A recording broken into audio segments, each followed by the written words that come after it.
உங்களோடு தான் நான் பேசுவேன். நான் வந்து என் ஃப்ரெண்டுக்காக நான் கால் பண்ணேன். ஆ என் ஃப்ரெண்டு வந்து படிச்சுட்டு தான் இருக்காங்க. சரி. ஆனா வந்து அவங்க வந்து ஒரு எதுலயும் இன்ட்ரெஸ்டே இல்லாம ம் ஒரு பயத்தோடயே இருக்காங்க மேம். என்ன வயது? அவங்களுக்கு 24 தான் ஆகுது. என்ன படிக்கிறாங்க? இன்ஜினியரிங். 24னா முடிச்சிருக்கணும்ல இப்போ. முடிச்சுட்டாங்க. அரியர்ஸ் இருக்கா? அரியர்ஸ் இருக்கு. எவ்வளோ பேப்பர்ஸ் இருக்கு? 1. ஒரே ஒரு பேப்பர் தானே? சரி, அது முடிச்சிட்டாக்கா உங்களுக்கு கான்ஃபிடன்ஸ் வரும். அது முடிக்க முடியாமல் ரொம்ப நாளாக தவிக்கிறாங்களா? ஆமா மேம். அதான் அதுக்கு முன்னால இருந்து அவங்க கொஞ்சம் ஒரு இன்ட்ரெஸ்டே இல்லாம எதுலயும் ஒரு பயத்தோடய ஒரு இதுவா இருக்காங்க. ஒரு ஃப்ரீயாவே இருக்க மாட்டாங்க. எந்த ஊர்ல இருக்காங்க? எந்த ஊர்ல இருக்காங்க அவங்க? அந்த தோழி எந்த ஊர்ல இருக்காங்கன்னு கேட்டேன். கிண்டி. கிண்டியில தானே இருக்காங்க? ஆமா.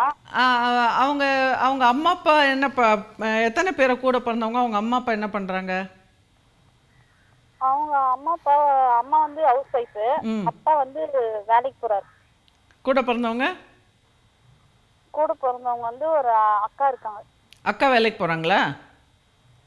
இல்ல மேம். ஏ படிச்சுட்டு வீட்ல தான் இருக்காங்க. போனாங்க, ஜாப் செட் ஆகலன்னு நின்னுட்டாங்க. அவங்களுக்கு எத்தனை வயசு? அவங்களுக்கு 28. கல்யாணம் ஆகலை இன்னும்? இப்பதான் ஆச்சு. கல்யாணம் ஆயிடுச்சா? சரி, அவங்க நல்லா கல்யாணம் ஆகிட்டு இப்போ ஹாப்பியாக இருக்காங்களா? ஹாப்பியாக இருக்காங்க. சரி, இப்போ இந்த தோழிக்கு வந்து திருமணத்துக்கு பார்த்துட்டு இருக்காங்களா? ஒன்றும் பார்க்கல மேம். நான் ஜாப் அந்த மாதிரி அவ வந்து அந்த ஜாப் போகணுன்ற ஃபீல்டில் தான் இருக்காங்க. இன்னும் எதுவுமே முயற்சி பண்ணி அவ எதுவுமே பண்ண மாட்டேறான் மேம். ஒரு மாதிரி டல்லாக இருக்கான். என்ன வேணுமா அவளுக்கு? தெரியலையே மேம்.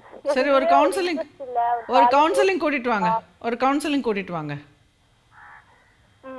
ஆனா வந்து அவ வந்து பேசினா நல்லா பேசுறா. இல்லன்னா வந்து அவ தனியா இருக்கா மேம். அப்படியே யார் கூட சேராம அப்படியே தனியா அப்படியே வீட்லயே வேற அடைஞ்சிருக்கா. வெளி உலகமும் போக மாட்டா. கூப்பிட்டாலும் வர மாட்டா மேம். செலவுக்கு காசு வேணும்ல, அவ சம்பாதிக்கலையே. அது அவங்க அப்பா கொடுப்பாரு மேம். அதை பத்தி அவளுக்கு பிரச்சனை இல்லை பணத்துக்கு. ஆனாலும் அவ வந்து இதுவா இருக்கா. யாரு கூட சேர மாட்டா. ஒரு மாதிரி தனியா இருக்கா மேம். அவளுக்கு ஒரு மற்றவங்களாம் வேலைக்கு போகிறாங்க, மற்றவங்களாம் எஜுகேஷன் முடிச்சுட்டாங்க, நாம் மட்டும் இப்படி இருக்குமேன்ற தாழ்வு மனப்பான்மை காரணமாக இருக்கலாம். ஸோ இப்போதைக்கு வந்து ஃபஸ்ட்டு அந்த டியூஷன் ஏதாவது போய் வெளியிலலாம் போய் சுற்றுறதுக்கு செலவழிக்கிற காசை விட இப்போ அவங்களுக்கு பிரச்சனை என்ன? அந்த ஒரு பேப்பர் அரியர்ஸை முடிச்சுட்டாக்கா அவங்களுக்கு ஃபஸ்ட்டு ஒரு பிரச்சனை தீர்ந்தது இல்லை. ஸோ அதனால் அதுக்கு டியூஷன் போக சொல்லுங்கள். ஓகே, டியூஷனுக்கு போயிட்டு முதல்ல ஒரே ஃபோக்கஸ்டாக அந்த சப்ஜெக்டை முடிக்க சொல்லுங்கள். ஓகே, ஃபஸ்ட்டு அது வரைக்கும் வெளியில் போகணும், சுற்றணும், ஹாப்பியாக இருக்கணுன்ற அவசியம்லாம் கிடையாது. அன்ஹாப்பியாகவே இருக்கட்டும், திருப்தி இல்லாமே இருக்கட்டும். ஓகே, மன அழுத்தம் வந்து இந்த பேப்பர் முடிக்க முடியலேன்ற காரணமாக இருந்ததுன்னா நல்லது தான். ஓகே, அது ஆனால் மன அழுத்தம் சொல்லிட்டு படிக்காமல் இருந்தாக்கா வேலை நடக்காது. படிக்க சொல்லுங்கள். ஓகே, ஃபீலிங்கா இருக்கா மேம். யாருமே பேச மாட்டாங்க என் கூட. அது கூட ஃபீலிங் பண்ணிக்கா. என் கூட யாரும் பேச மாட்டாங்க, பழக மாட்டாங்க, ஃப்ரெண்ட்ஸு தனியா இருக்கிறேன் அப்படின்ட்டு ஒரு ஃபீலிங் கூட இருக்கு மேம். வீட்டை விட்டு வெளில போனால் தான் ஃப்ரெண்ட்ஸ் கிடைப்பாங்க, வேலைக்கு போனால் தான் ஃப்ரெண்ட்ஸ் கிடைப்பாங்க.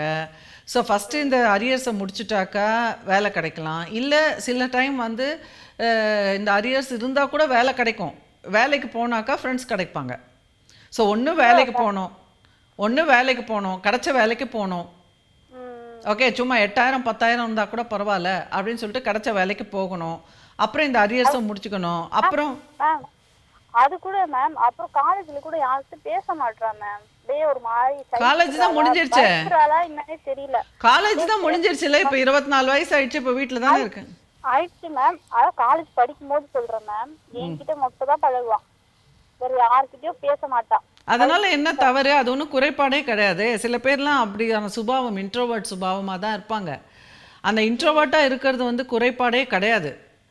ஆனால் கிட்ட பழகவே மாட்டா, பேசவே மாட்டா, சுத்தமா இது பண்ண மாட்டா, பயப்படுறா.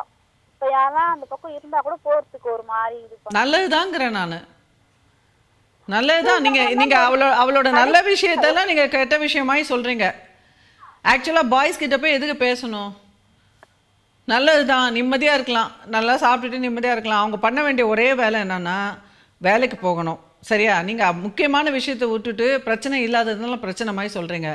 யார்கிட்டையும் பேசி கலகலப்பாக இருக்கணுங்கிறதெல்லாம் அவசியம் கிடையாது. அது ஒன்றும் பெரிய குறைபாடு கிடையாது. நம்ம அமைதியானவங்க, யார்கிட்டையும் பேச முடியாதுன்னா அப்படி கூட இருக்கலாம். ஓகே. ஸோ நமக்கு வந்து ஆனால் நம்ம வந்து தனிமைப்படுத்திக்க கூடாது. ஒரு பார்க்கில் போய் உட்காந்து எல்லாரும் என்ஜாய் பண்ணுறதை நம்ம ரசிக்கலாம். ஆக்டிவாக நம்மளை சுற்றி பல பேர் இருக்கிறத நம்ம கைத்தட்டி என்ஜாய் பண்ணலாம். சினிமாவுக்கு போகலாம், தனியாகவே என்ஜாய் பண்ணலாம். நம்மளை சுற்றி உலகம் இயங்கிக்கிட்டு இருக்குன்றதை நம்ம புரிஞ்சுக்கலாம். நாமளும் அந்த இயக்கத்தில் இருக்கோம் அப்படிங்கிறத புரிஞ்சுக்கலாம். ஸோ அந்த மாதிரி தான் இன்ட்ரோவர்ட்ஸ் வந்து கனெக்ட் பண்ணிக்க முடியும். இன்ட்ரோவர்ட்ஸால் வந்து அவங்க எல்லாத்தையும் செய்ய முடியாது. ஆனால் அவங்க வந்து ரசிக்க கற்றுக்கணும். ஓகே. மற்றவங்க வந்து கலகலப்பாக இருக்காங்க, ஆடுறாங்க, பாடுறாங்க, பல பேரோட பேசுகிறாங்க அப்படின்னு அதெல்லாம் வந்து ரசிக்க கற்றுக்கலாம். ரசிக்க கற்றுக்கும் பொழுது அவங்களுக்கு வந்து ஒரு ஒரு ஒரு ஒரு விதமான ஒரு நாமளும் ஏதோ செய்கிறோன்ற ஒரு உணர்வு கிடைக்கும். மற்றபடி வந்து சும்மா மற்றவங்களோட பேசணும், அப்போ தான் வந்து பெரிய ஆள் அப்படிங்கிறதெல்லாம் வந்து ஒரு ஒரு தவறான கருத்து. எக்ஸ்ட்ராவார்ட்டாக இருக்கிறவங்களுக்கு வந்து பாசிட்டிவ் தாட்ஸ் அது வந்து ஒரு பெரிய ஆராய்ச்சியில் கண்டுபிடிச்சிருக்காங்க. இந்த எக்ஸ்ட்ரோவர்ஷன் அண்ட் இன்ட்ரோவர்ஷன் அப்படிங்கிறதுல வந்து எது வந்து மிக்ஸு கரெக்டாக இருக்கணும் அப்படின்னு பார்த்தீங்கன்னா, இப்போ கலகலப்பாக பேசுகிறவங்க கூட நெகட்டிவிட்டியோடு இருந்தாங்கன்னா அவங்களுக்கு அது நன்மை தராது. இப்போ இன்ட்ரோவர்ட்டாக இருக்கிறவங்க வந்து பாசிட்டிவாக இருந்தாங்கன்னா அவங்களுக்கு அது நன்மை தரும்.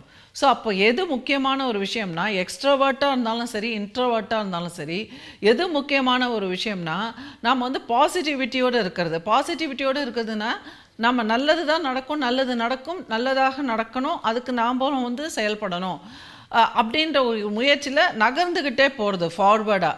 ஸோ தடை கற்களை வீழ்த்தி வீழ்த்தி நம்ம முன்னேறிட்டே போவது, அதுதான் பாசிட்டிவ் அவுட்லுக். இப்போ வந்து உங்கள் தோழி வந்து யார் கூடயும் பேச முடியாத அமைதியான சுபாவம் அப்படின்னா அது குறைபாடு இல்லை. அவங்களுக்கு வந்து ஒரு நெகட்டிவ் அவுட்லுக் இருக்குது, அதுதான் குறைபாடு. அதுதான் குறைபாடு. ஸோ இப்போ நெகட்டிவ் அவுட்லுக்கு என்ன மாற்றணும்னா, சும்மா நல்லதாக சொல்லிட்டு இருந்தாலும் மாறாது, அதுக்கு செயல்படணும்.